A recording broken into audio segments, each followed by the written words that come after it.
So, welcome to this episode of the Holistic Woman podcast. Today, I have Kerry Spina. Kerry is the founder and creator of the Everyday Harmony Hub and Kids in Harmony programs. Her positive psychology approach, strengths profiling qualifications, and background in coaching, yoga, values education, and connection weave together harmoniously to inspire all people to live their best life.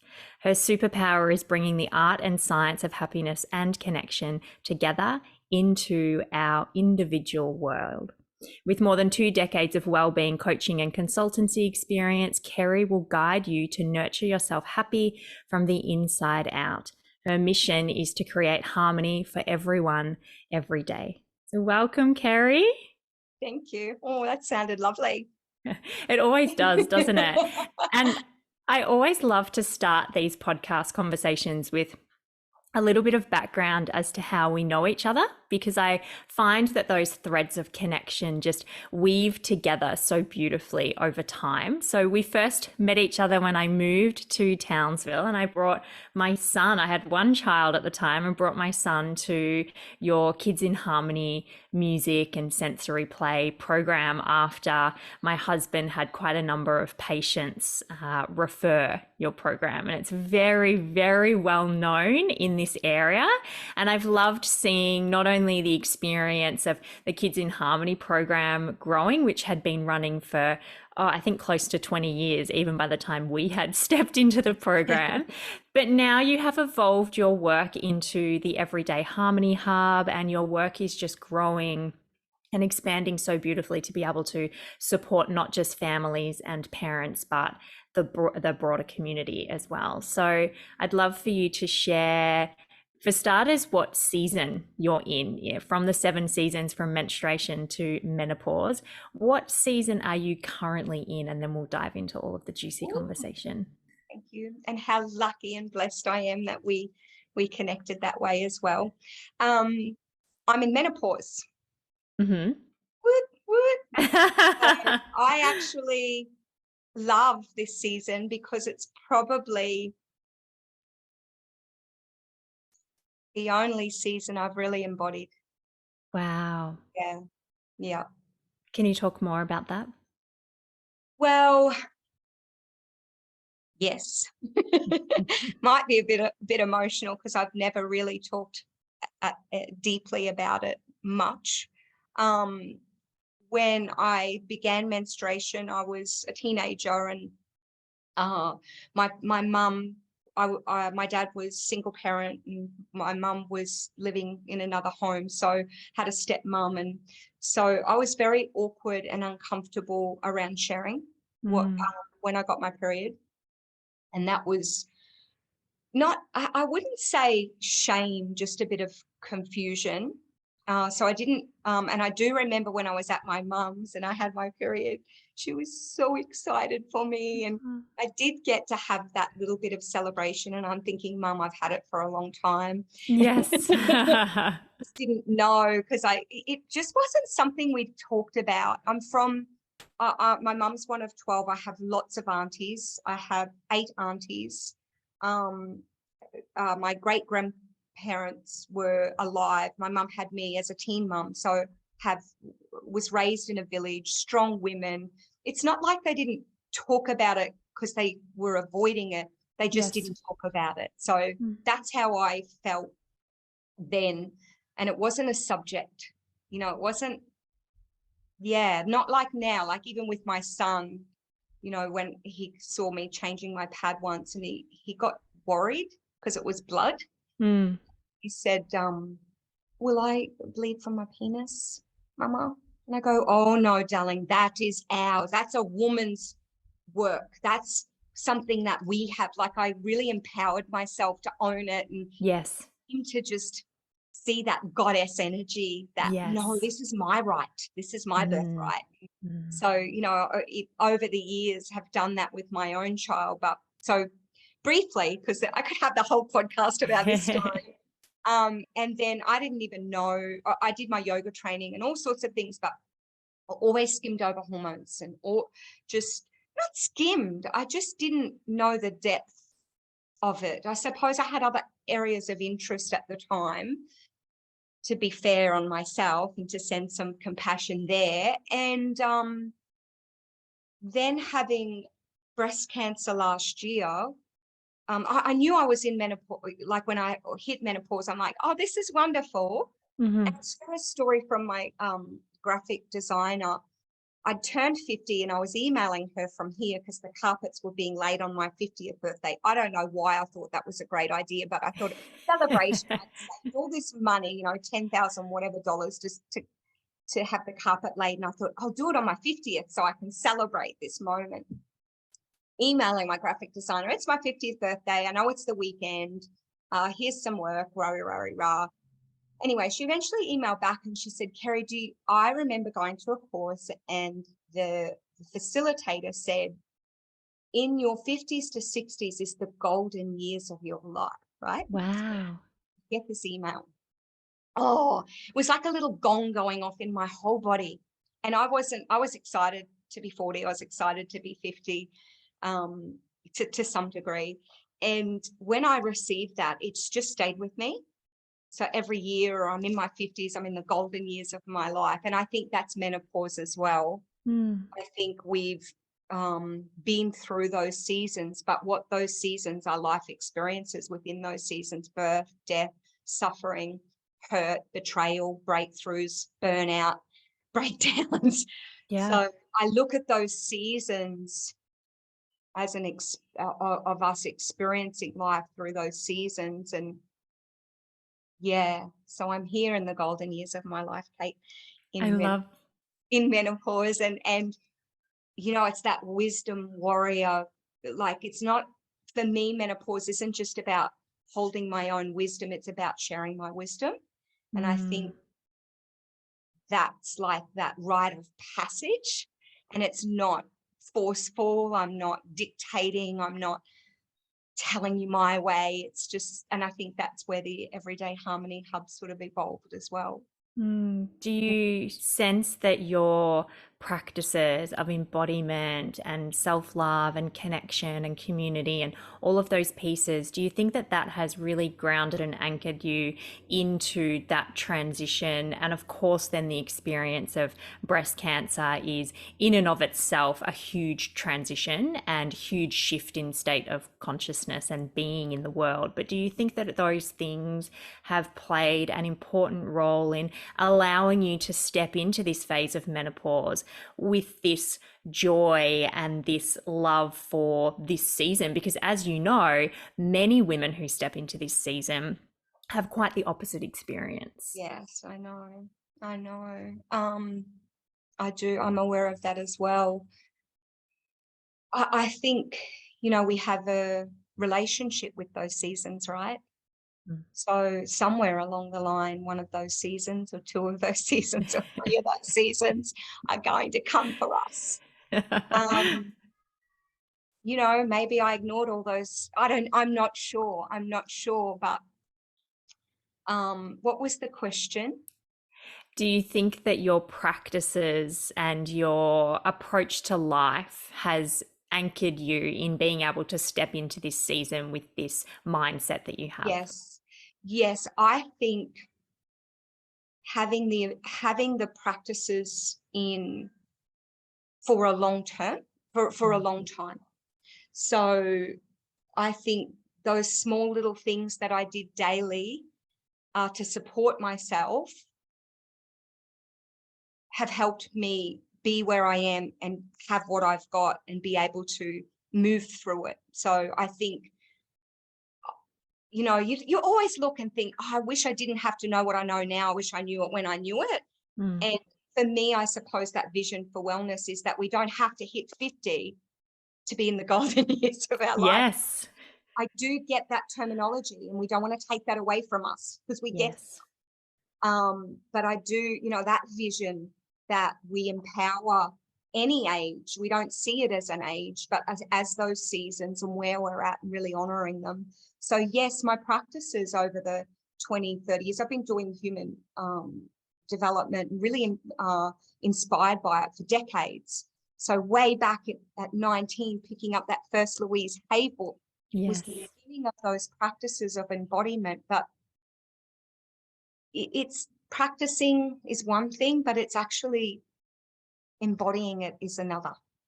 It Yes. is, isn't it? Can you speak Yes. more to that embodiment piece and the importance of the embodiment of practice? And when you think about the Everyday Harmony Hub, it really is you coming forward with these decades of embodiment and wisdom and allowing then space for connection and experience.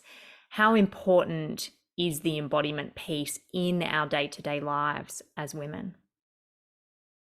Look, embodiment's such a beautiful word, but it's only a word unless we give it meaning, right? Mm, So what embodiment is to me and what it is to you and what it is to anyone we can be the narrative of that.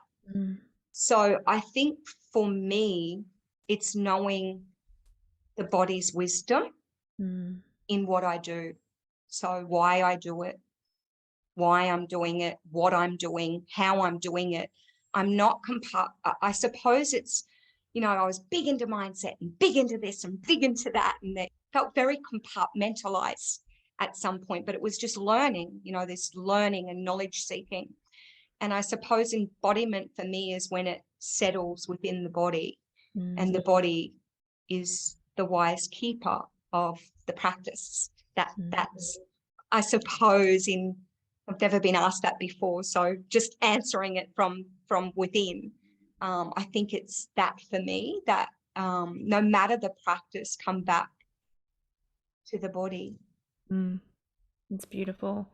And so I wonder how that embodiment piece, you've spoken about how you moved through breast cancer. I remember receiving the email from you around this transition and this moment in your life of navigating breast cancer. And it was at the same time that one of my best friends was also moving through breast cancer at a similar age. And it had been one of 4 women that I had known who had turned 50 and had all been diagnosed with breast cancer in the space of 12 months.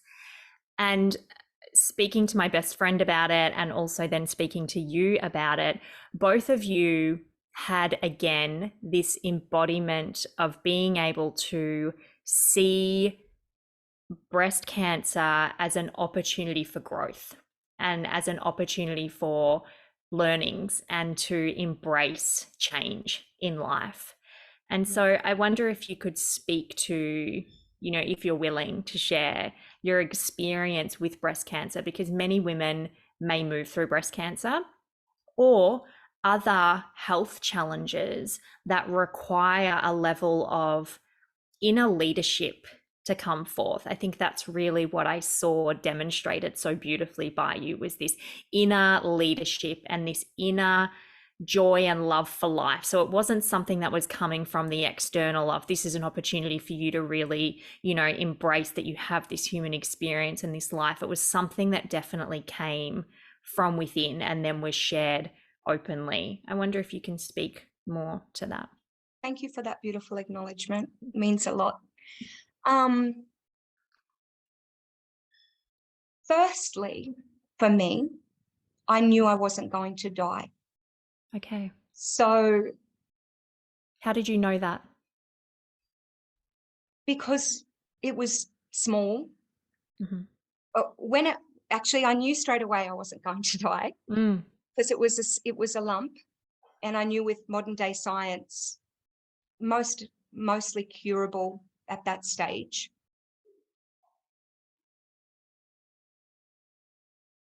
So I knew that from the depth of my being. However, I did fear for my life. I did fear I would die in some ways too, because you hear it, and my association of cancer is, I lost my grandfather, was the first person that I'd lost in my life who I deeply loved, the love of my life, from cancer. So, I suppose that, you've got what the word cancer Yes, means the to you story. as an experience. So, but I wasn't scared of cancer. So just to let you know that I just knew, and the cancer itself wasn't something I was scared of, because I had the luxury and privilege of knowing it was curable. And I know that's not everybody's story. So I really want to deeply respect that as well. So it made decisions moving forward a lot easier, I suppose. But the decisions moving forward are absolutely suffering as well. And that inner leadership, I suppose something within me just knew how to move through it. I didn't feel like someone asked me recently, were you sleep? Or actually a really close friend asked me, did you ever wake at night, or could you not sleep knowing something was in you like that? I go, no, I never, ever. I slept like a log. I didn't feel, I wasn't in a rush. I didn't feel threatened. It felt very systematic, actually, in some way, that like everything that's happened in my life, this has happened, this is what we do, let's respond. What's the next step? And very systematical in a way, that helped me to put it into perspective, that I need information. And then, I don't leave any stone unturned when it comes to research for myself and my family and my friends if something's happened. So it took me on this beautiful pathway of learning and growth, like you said. But the actual decisions and how I shared with community, and that it's open and we can talk about it. And I stayed working up until the surgery, and doing affirmations the week the email goes out with the children, life is wonderful, and explaining, having this really golden opportunity, because everybody in the room, the children probably wouldn't have known, but most of the adults in the room were privy to had the privilege of knowing what, supporting me through that as well, and being a part of my journey. And I'm doing this affirmation. So I had the privilege of explaining that no matter what we're going through, you all know that we can suffer, and all of us at some point, whether we're going through something or we know someone going through something, and we're supporting them, we're all doing it, that we can look for those things that are wonderful. So I think, I don't know, it just gave me a new sense of love and joy. Maybe a little mortality motivation, but just this embodiment that no one's coming to save me again. Yes. No one. This is me. This is all the decisions I need to make are from within. And I think that's that inner leadership you talk about. It's not outside of me. I have to lead from within, from my own values and my own compassion and what really matters right now. I hope I answered that question. You did. And thank you for being that embodiment of self-leadership from the inside out, and that sovereignty, and that reference of, no one's coming to save me, it's up to me, is that radical self-responsibility that can only come when one has truly embodied sovereignty as a woman, is my sense and my experience as well. Beautiful. Thank you. I'd love to move the conversation across to this concept that you use in the Everyday Harmony Hub around bringing the art and science of happiness and connection together. Can you talk about what that means in our modern society, bringing art and happiness and connection together? Absolutely. I love science as well. Surprise, surprise. I love marrying the both. I love the blend. I love that we have my heart has always known right from the early days of Kids in Harmony. Affirmation, mindset, values have always been an important, integral part of our sustaining our level of health and happiness.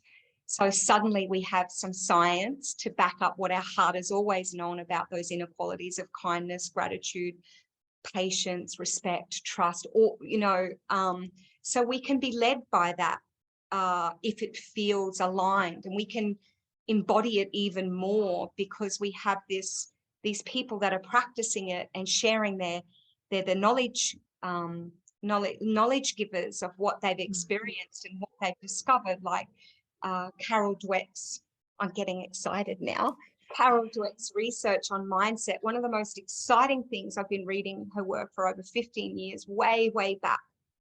And the most exciting thing to come out of that research, and she just was so passionate about understanding the mind. So I'm so grateful for these people, these scientists doing this amazing work. And she discovered that inequalities can be developed and cultivated, right? So what does that mean for us? What does that mean for embodiment? That we weren't born with a fixed amount of patience because my great-grandmother was impatient, and now, Kerry, you're just like your Gran Jones, you know? We've got this possibility that we can evolve, we can grow. So growth mindset is really, I love weaving the science and the art. I think of art as the practices and the creativity that we bring it into our life. So art, practice, creativity, whatever that is for you. To me, it's practice. And the science, not always the science, because sometimes the heart knows without the science, because I did Kids in Harmony way before the science.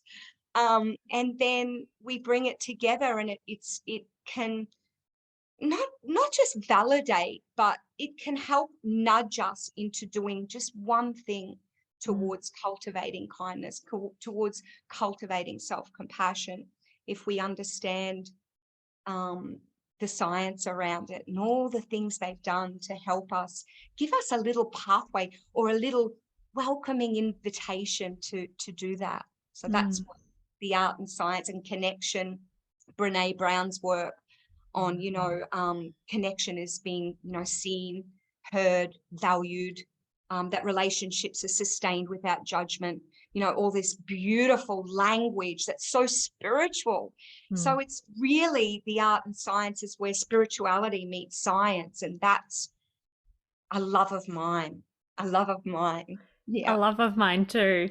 It's as though we've arrived in a time where there is an abundance of science now that is coming through and showing that what, ancient teachings like our shared love for yoga, Chinese medicine, Ayurveda, all of these ancient practices and lineages, that have been practiced for thousands upon thousands of years, and even before that time, because we know that it's only been documented in the last, few thousand years, and that science is now catching up.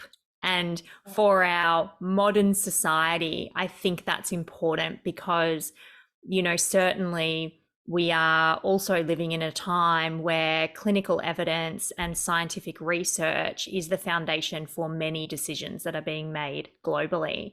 And so it's important that we have those aspects. But I also, really appreciate you also giving voice to sometimes the heart, and our own personal experience is actually all that is required to make the decisions. We don't always have to have the science and the research and all of those pieces. And breast cancer taught me that as well. It was the validation of that as well. And the understanding that we can choose what science we want to look at to make our decisions. And you see it in mainstream schooling that we have science on homework, right? Yes. Not great for junior school or certain ages. We know for seniors, yes, for sure. But is anybody, so we only, it's selective what any of us choose, whatever science we choose, whatever our mind is looking for validation or to give us credit or whatever we need, we're choosing that, like you said, coming here. So I learned a lot over the last couple of years around that more. I always knew, my heart always knew that we're selective in our science, especially in education. And in health, especially where integrative medicine and conventional medicine can come beautifully together, yet there's some that just will not come together. So it's a choice, isn't it? That free choice, and we're allowed to choose. Yes. And it gets to be both. I think that's important. It gets to be both. It doesn't have to be one or the other. there can be this beautiful middle ground and this integration.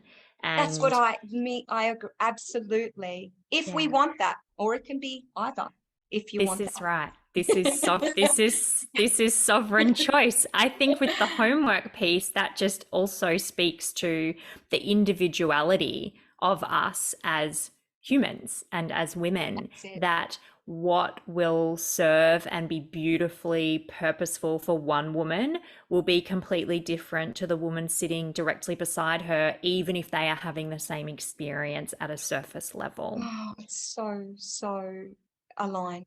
Mm. Absolutely. And who are we to judge and make assumptions and put forth pressure?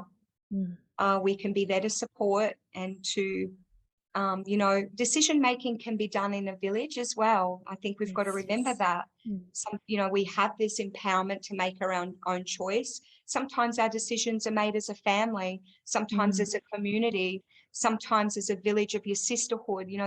These are the Mm. statistics they're giving me. This is what they're saying. This Mm. is what I've looked. What do you think? Do you know anything you can give me Mm. to help me to come to that decision? Still my decision. Yes.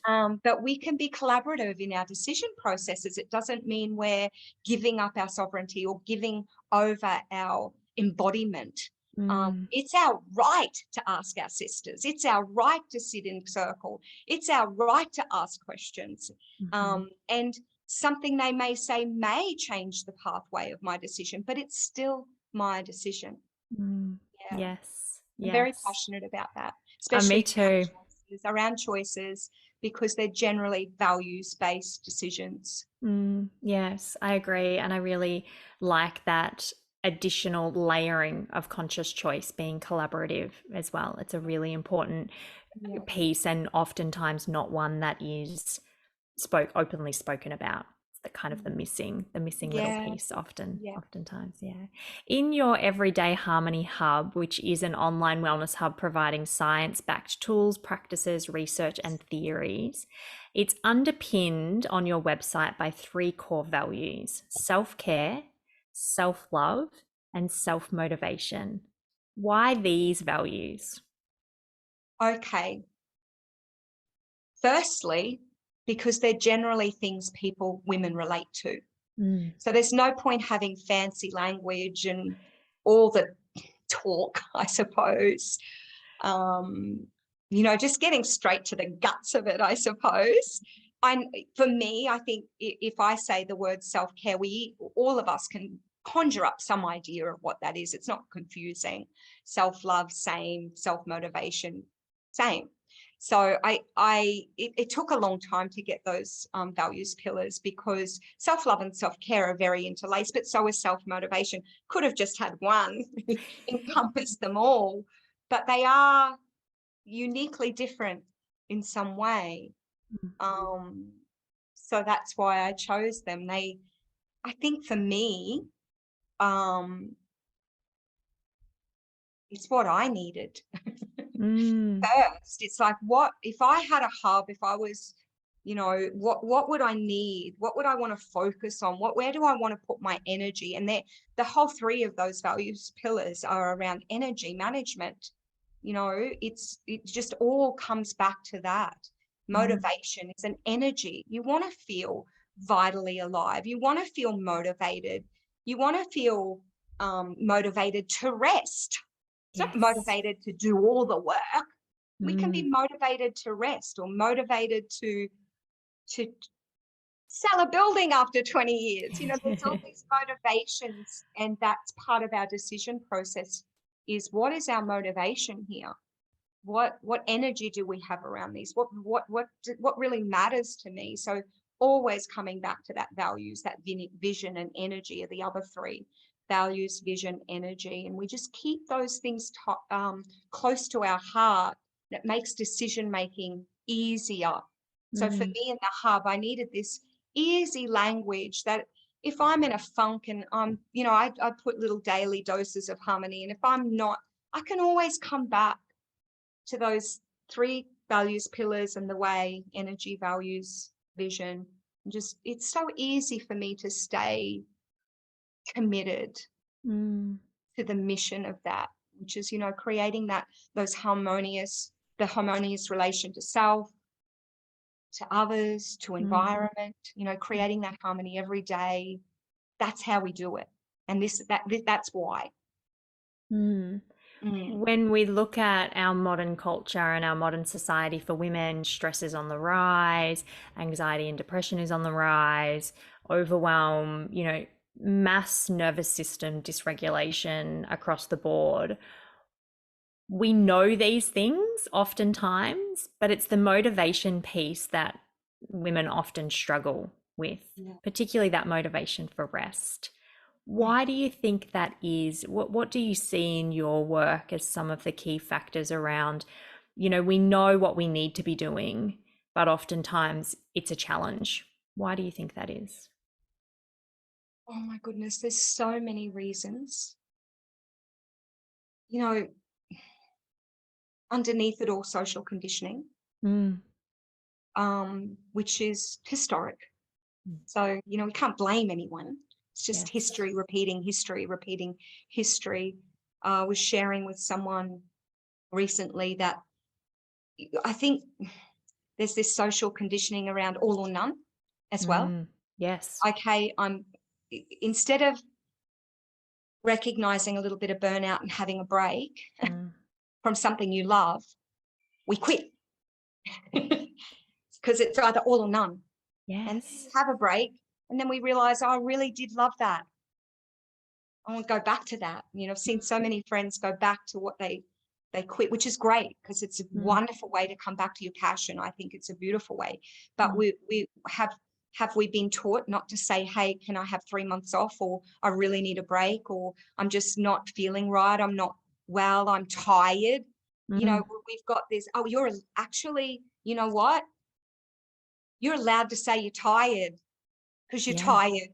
And let's stop not using correct words for how we feel, because you don't want to bring the energy down or the vibe up.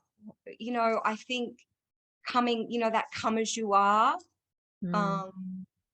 So we'll go, social conditioning, that's another probably whole podcast. So that learning, I suppose, that learning through that, and then the unlearning. I just think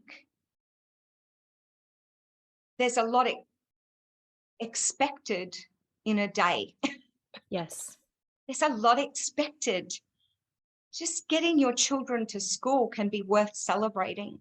Yes. And yet that's just one little micro moment of our day that's exhausting. And even if you're loving it, it's still required a lot of energy.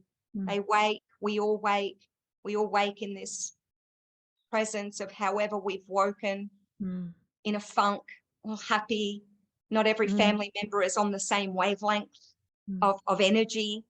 And then we collaboratively work together to get to school or to get to where we're going, and then drop off. And then just, I think all these transitions from A to B to B to C to C to D, and then we get home and then we start it all over again.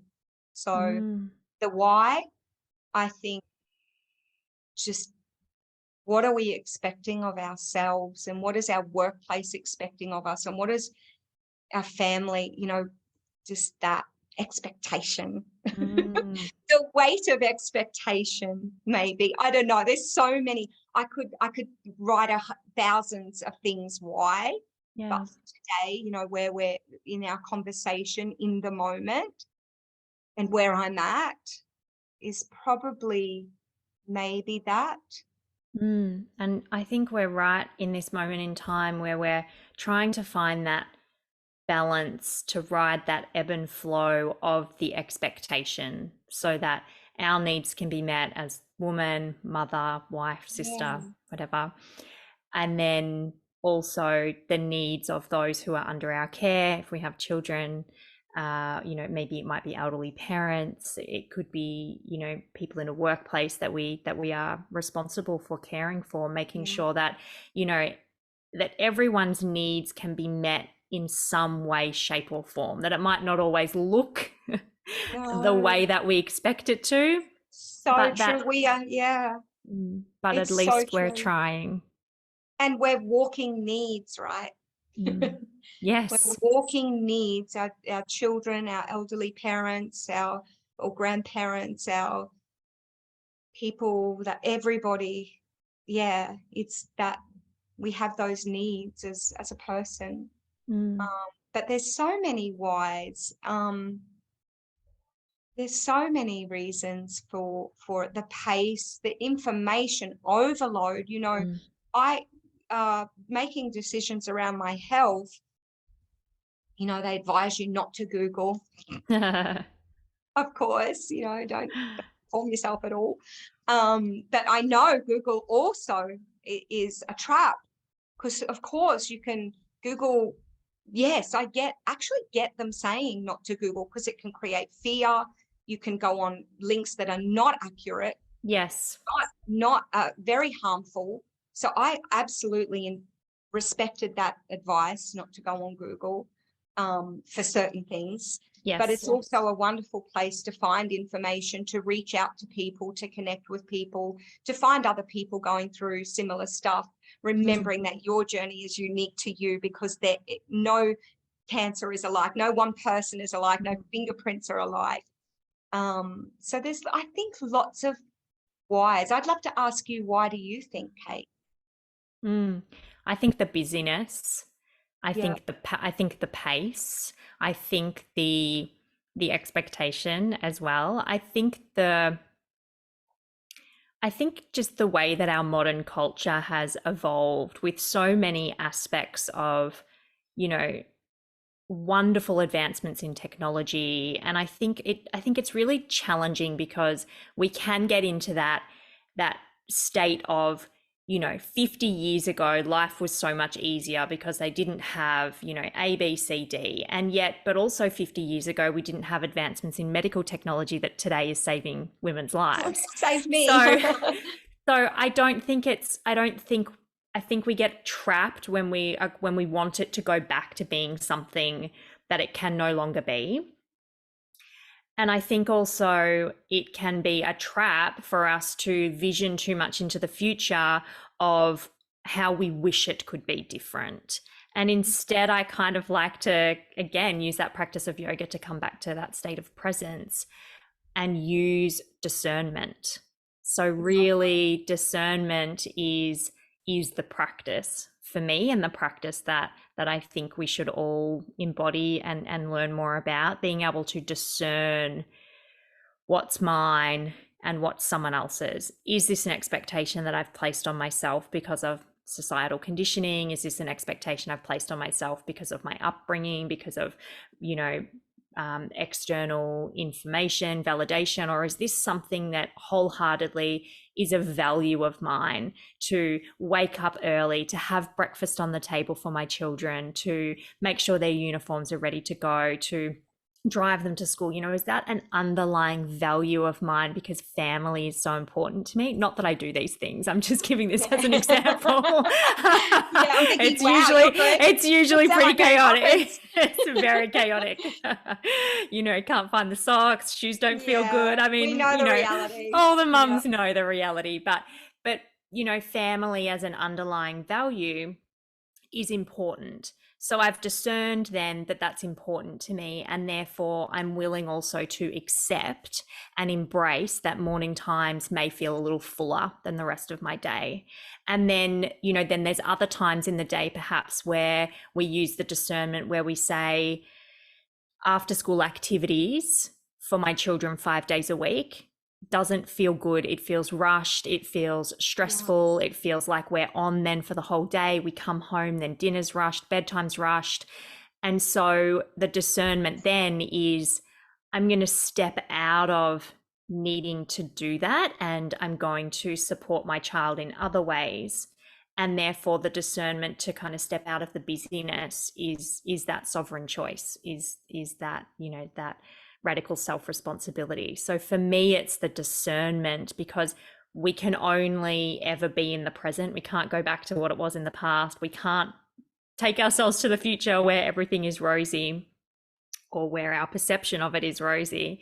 We have to live in the present moment. And so we have to do the best we can to find peace and easefulness in our day to day, and that full acknowledgement that, yes, society moves really fast. And there is definitely a culture of busyness as a badge of honor. And that's okay. And I don't need to be part of that if I choose not to be. Oh, I love that description. Mm. What was really speaking to me, apart from all of it, was this discernment practice that you embody is the ability to reflect and look at your values. What matters to me right now? So discernment is such a beautiful virtue.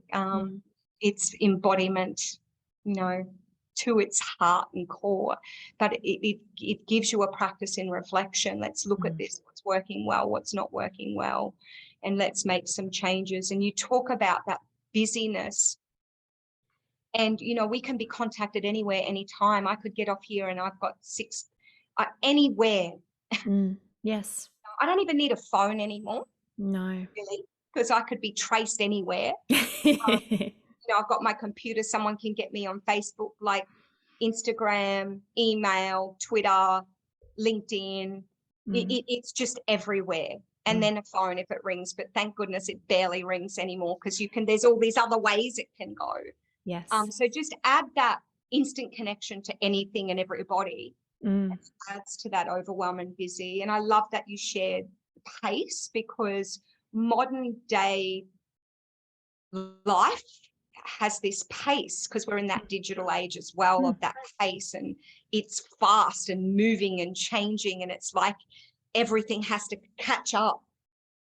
So I think that discernment in your transitions, because you're talking a lot about transitions, how you get to school from an extracurricular, the people you are when you arrive home is not how you want to be living. So I really love that you shared that.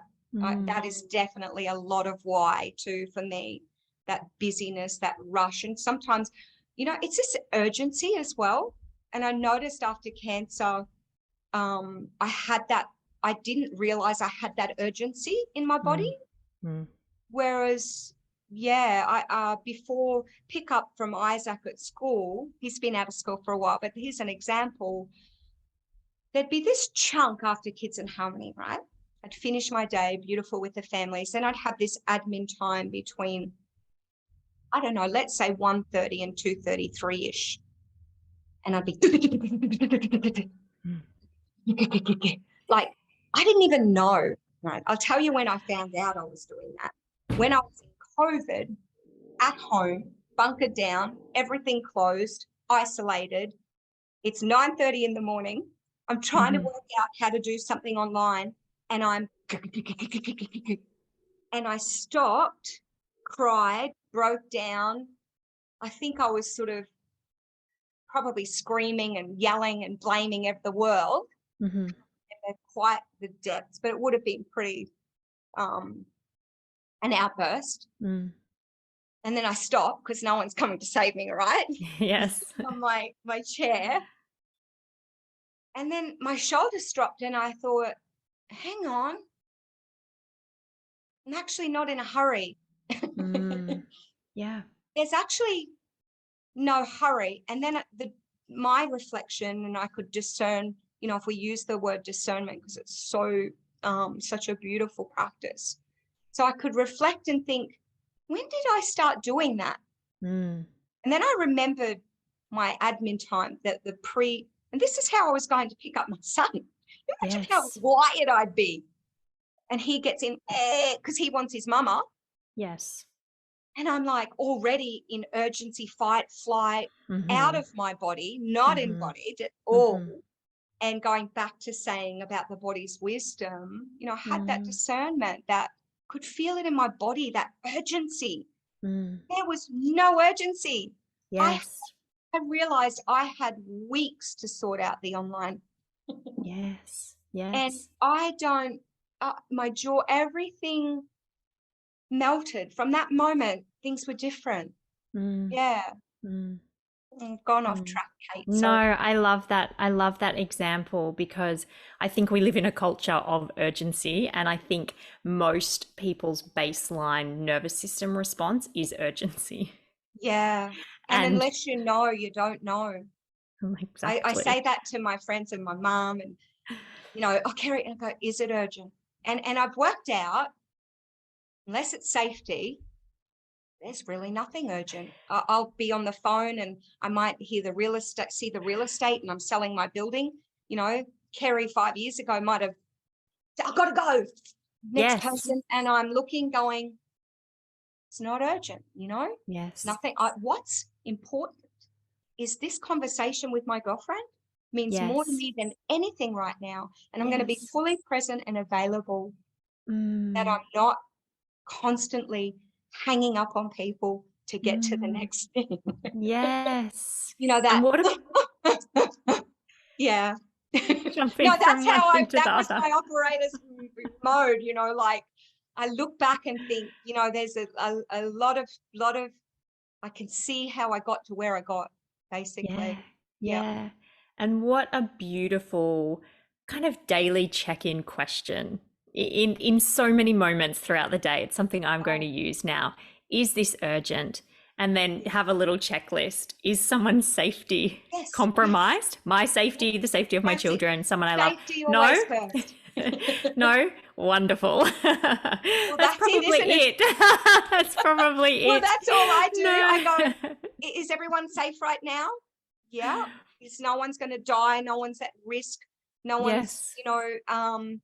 so that's basically so much. And I've practiced, I loved when you were sharing about the busyness, because we have this instant gratification. We can get Uber Eats in 2 seconds, but I Mm. could be texting while I'm on this call right now, and I could have it come in 15 minutes. And that's me Yes. doing 5 things at once. Yes. So I love that you shared that too, because what came for me was everything's so instant It online. is. I can order it. Oh, I can even pay an extra $50 and have it tomorrow. Like Yes. it's and I suppose I've been, for my embodiment practice, is learning to soften and wait. Mm. Mm. The real estate, just wait. And even when you get off the phone, Kerry, just give it half an hour and relax. Yes, Yes. phone. You don't get off the Yes. phone because it's still jumping. Yes. Not jumping to every whim. So, Mm. and that instant, and what I found for me, that jumping was also the fixer, Mm. wanting things to be fixed and okay and help and let me. So that has also Mm. helped that part of myself too, being more present and available for people without being the seeker of all Yes. Because knowledge. it brings up that brings up for me is the discomfort that you feel physically, and often that response of the nervous system to sit in the spaciousness. It's Yes. easy. I was thinking about this yesterday. It's easy and safe to move from one thing to the next, because then there's less chance that we have to sit in the discomfort of the Oh space my in God. between. Well, we get the certainty straight away, right? Mm. If I just get off the phone and ring the real estate, then I know, oh, Yeah. now I can relax. Yeah. But And no, we stay I've had enough distracted. adrenaline, cortisol through my body. I'm not going to be relaxed for another 5 hours. Yes, So exactly. it's going to take some really kick-ass practices to come down from that. Yeah. Yeah, it's fascinating, and Mm. knowing, learning. I'm still in that practice, Kate. It's going to be lifelong for me, of things not being urgent and waiting and sitting in that discomfort, or that, I suppose, in the discomfort is the not knowing Yes. what the phone call's about. Have they Yep. got a buyer, or has something happened, or is, Yes. especially during a health, any of the listeners or your community going through health, waiting for those results, Mm. probably for me felt the most cruelest thing to my soul, Yes. because it's out of your control. Mm. Um, you've got to this letting be has to start happening, and it feels almost impossible to just breathe, and you're sitting in the waiting room and connecting with your breath and talking yourself off a ledge and then wanting to prepare yourself for the worst possible outcome, but knowing that that's not, that's just a pop-up thought. Your mind's keeping you safe. Thank you, brain, for keeping me safe. So you all this going on and your nervous system, and that urgency of it's that not knowing, and that uncertainty is where fear lives. So that discomfort is that fear of unknown, not knowing outcomes, or what's happening next, or why are they phoning me? Got to get to the bottom of it, and just at least I know it's all okay. And they'll ring and go, oh, I've just dropped off your parcel. Oh, is that all? Oh, I feel happy. I'm relieved now. Yes. And it was nothing. Yes. Yes. Yeah. And this reminds me a lot of how simple the practices are, which is what I want to end on. And yet the motivation that is required to continually be checking in with self, that self-reflection, that self-contemplation, is actually challenging. And so I think also it's really important to give voice, and we both know this from our own experience, that this is not the easy path. The easy path is to continue to live with the dysregulated nervous system, to live with the urgency, to live with the, to this and the next thing. But the reward for, for want of a better phrase, doing the work and learning about oneself and our responses to situations is well worth the effort that we put into it. And so I'd love to finish with, you speak about, and you've alluded to it so many times over this conversation, that it is the little things that we do each day that builds upon the layers of our health and happiness, where more ease, joy, and work-life satisfaction is possible. What are some of the things that you incorporate into your daily practice that allows for you to have ease, more joy, and happiness? Oh, that's beautiful, Kate. Firstly, what I've discovered is it might feel easier short term to not feel that discomfort, but long term, it wasn't healthy for me. So it's that short term fix, but it's not long term. It caught up on me and my health. So I think for those everyday, I think not looking at it as something you have to do, because we've already got that to-do list, right? Or even if I'm not into to-do lists, but I do have things I have to get done, and I do have a diary of things I want to do. So I think sort of breaking free, if we're looking at everyday practices, that those one little things, those one little nudges towards coming back to self and body. I shared about that. Is it urgent? Is this urgent? So, that's that nice little bit of discernment, and that sense, that ability to be able to reflect and come inward.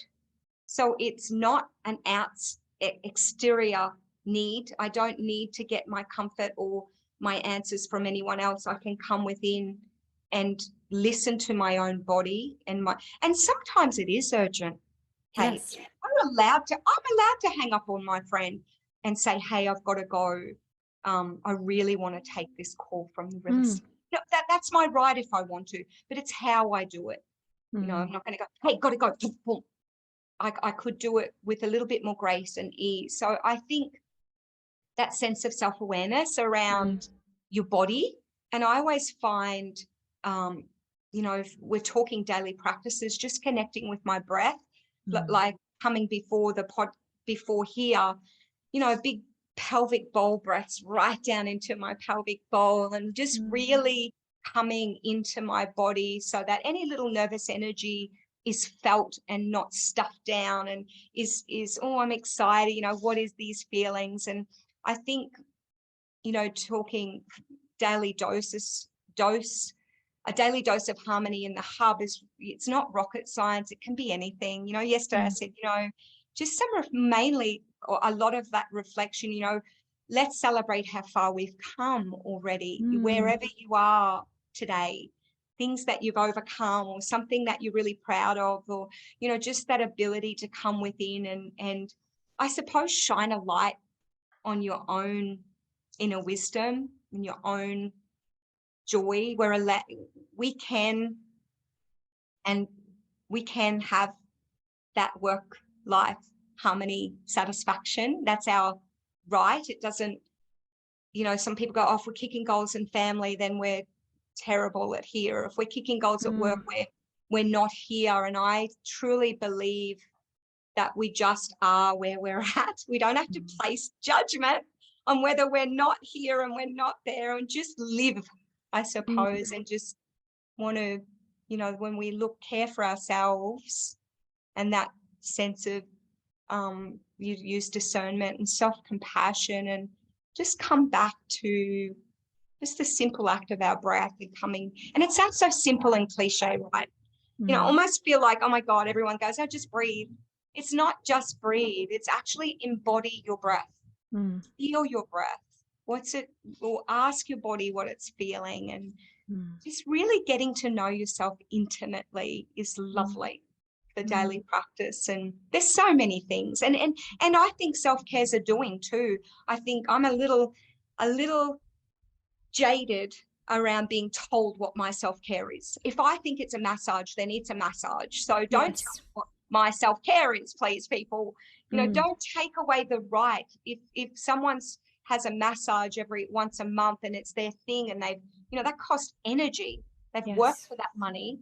They've valued it enough to go and have the massage, to have the time out, sometimes have elderly parents cared for to be able to do it, or children, or what it takes to have that massage is self-care in itself. And yet we have all this, I feel social media, you know, telling us what our self-care can be. And I think, no, stop. Enough. You don't tell me, I'll tell you what it is for me. Yes. And I'll lead by example what it is for me. Powerful. On a bit of a rant there, but powerful. Yeah, I just, you know, I'm often asked what self-care is, and it's such a big term, and it's a doing and it's a being, and it's an embodiment. It's knowing that I am enough to be cared for. But who's going to care for me if I'm not my own advocate? Who's going to be, I know I'm my advocate for my son, and when he was, but who's my advocate? So self-care for me is I am my advocate. I'm my advocate. What is your vision for women's wellness?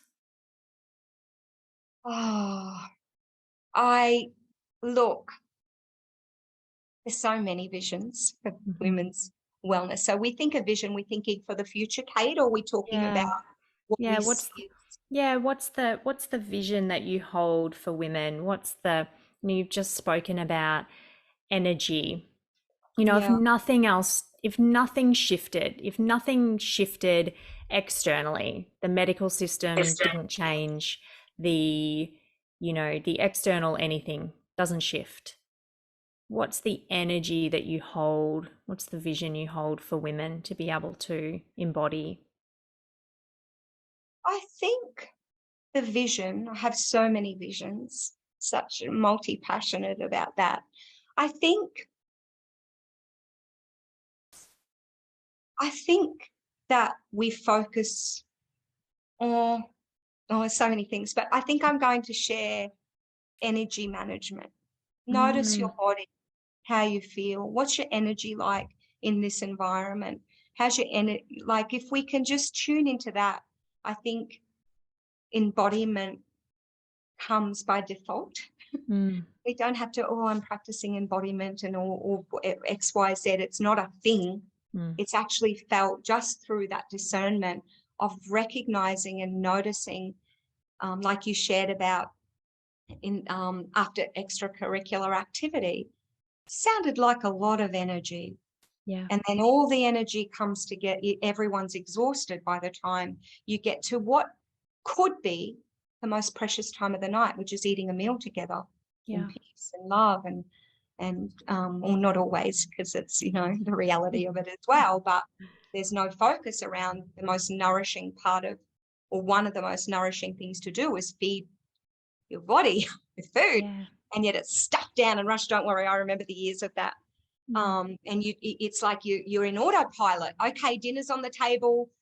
Oh, thank God we did a slow cooker, or we may not have, and you might have grabbed some takeaway, and all the things you wished you hadn't have done, or your energy is how your energy is spent. And I think that my vision is that we focus on that energy management.